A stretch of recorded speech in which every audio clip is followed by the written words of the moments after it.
Jada, I love you. G.I. Jane 2, can't wait to see it. All right?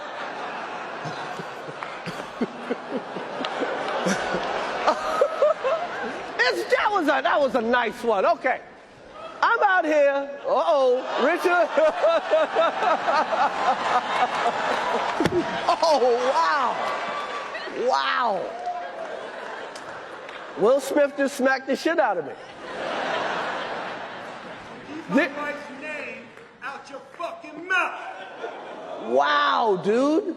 Yes. It was a G.I. Jane jump. Keep my wife's name out your fucking mouth. I'm going to, okay?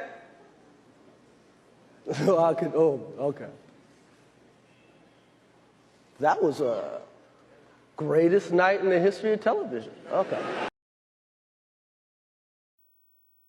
Omusajja ne bwe kiba ng'ogenda kweteeka mu mbeera ey'okwagala okuba musajja munne ebikonde oba omusamba ng'ogamba odifendinga omukyalo oba omuntu gw'oyagala naye ng'omuntu oyo gw'ogamba nti odifendinga mukyala we okuva gy'ali talina kintu kyonna ky'akoze kiri physical. Sikiwa nti kyandibadde kirungi ogenda mu eyo direction. Mu kifo abakulu bano we babadde kyabadde kifo kiteeketeeke bulungi nnyo gwabadde mukolo gwa kitiibwa.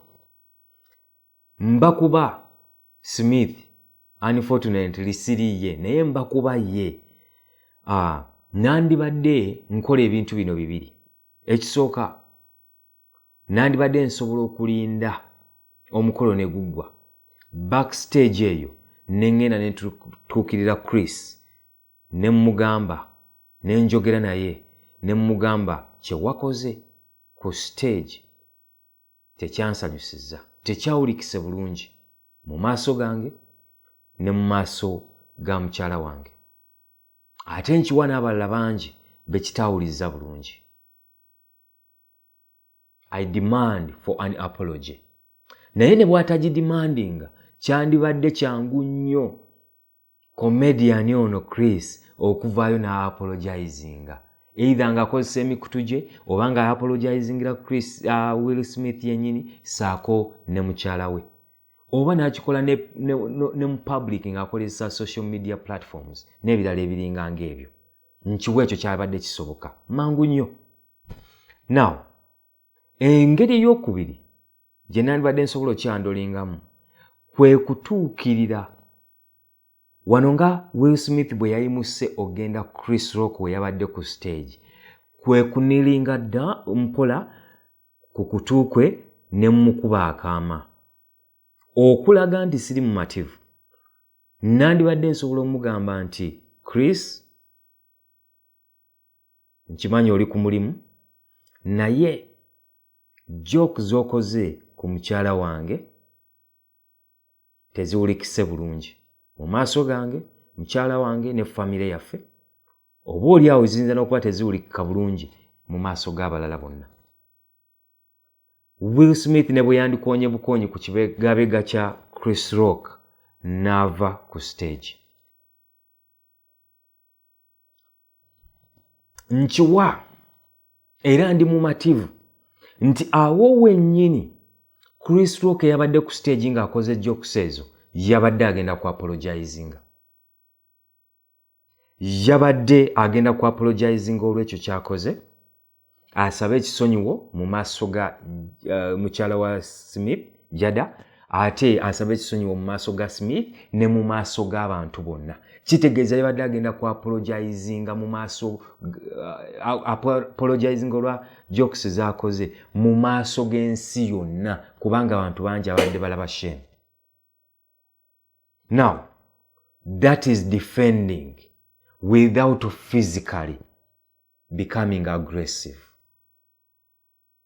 Abakyala baagala obba defendinga kituufu era tubawulidde kweno incident bangi njo bagamba omusajja yakoze kirungi okudefendinga mukyala we. Yes, but waliwo okudefendinga okulaga okukula kwaffe mu bwongo. Si buli kitwogerwako, si buli muntu kyayinza okukola nti tulina okuvaayo ne tubikaminga physical naye. mu situation eno okay Smith tuyinza okulowooza yadifendinze oba yadifendinze famire yadifendinze mukyala we naye twatunuulidde ku cost eziyinza okujja eri Smith yennyini oba twatunuulidde just butunuulizi kikolwa ekyo. Omuntu ebiseera ebisinga ali mature alina endowooza ey'ekikulu reasoninga okusukka kw'ekyo kyagenda okukola n'atandika okulaba possibilities n'ebirala ebiyinza okivaamu. Omuntu oyo yeekennenya atwala obudde buyinza okuba bwa ddakiika ntono nnyo oba seconds ntono nnyo naye bumumala okunotisinga byonna n'okurealizinga byonna ebiyinza okuva mu ekyo kyagenda okukola.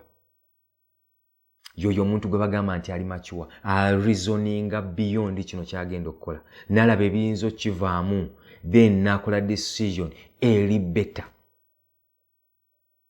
Abantu bonna babadde bajja kwewuunya kiki Will Smith kyayogedde eri Chris Rock ku stage kireetedde Chris Rock okwa-apologizing.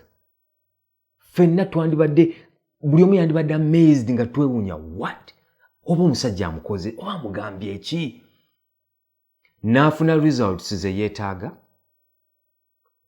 n'amazinga buli omu awo watali kukwata mukono gwe guteeka ku muntu. Omusajja yenna ali eyo oba n'abalenzi ffe ababeera mu relationships enkya n'eggulo nandyagadde okimanye nti omukyalo ono gw'olowooza nti ogenda defendinga nga okuba abalala okitegeera njagala okimanye nti wadde ayagala defense yo yandyagadde nnyo okulaba ng'oli mature ng'okola defense ku ye ng'omukolerako defense mu ngeri eri mature mu ngeri etajjaawo kitiibwa kyo.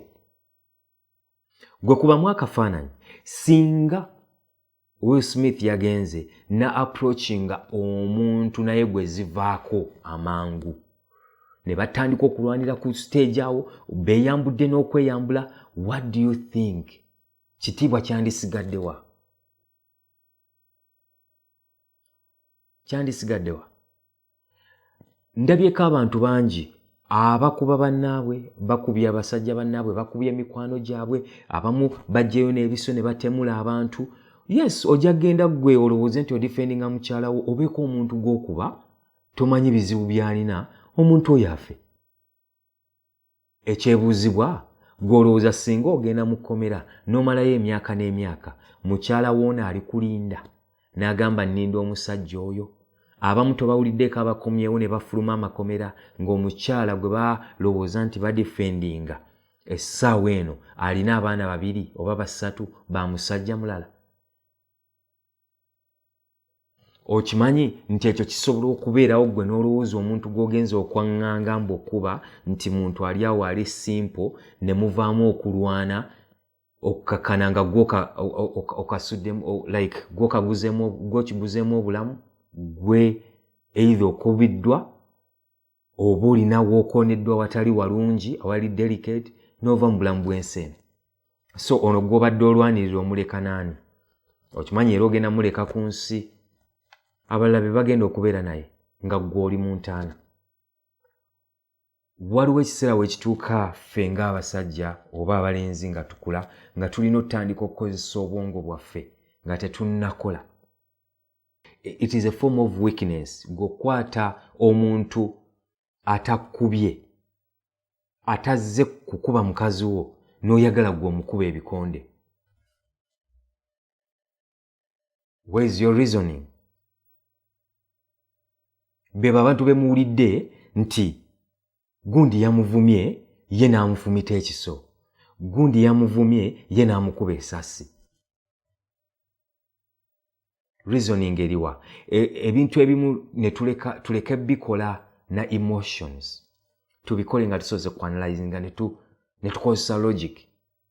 Nze nkiwalo tuyinza n'okubeera ne relationships ezikola amakulu. Yes mukazi we ayinza okuba ayagala omudefending but as a man olina okutuuka ku level e reasoninga n'omanya engeri eri better gy'osobola okukozesa okudefendinga.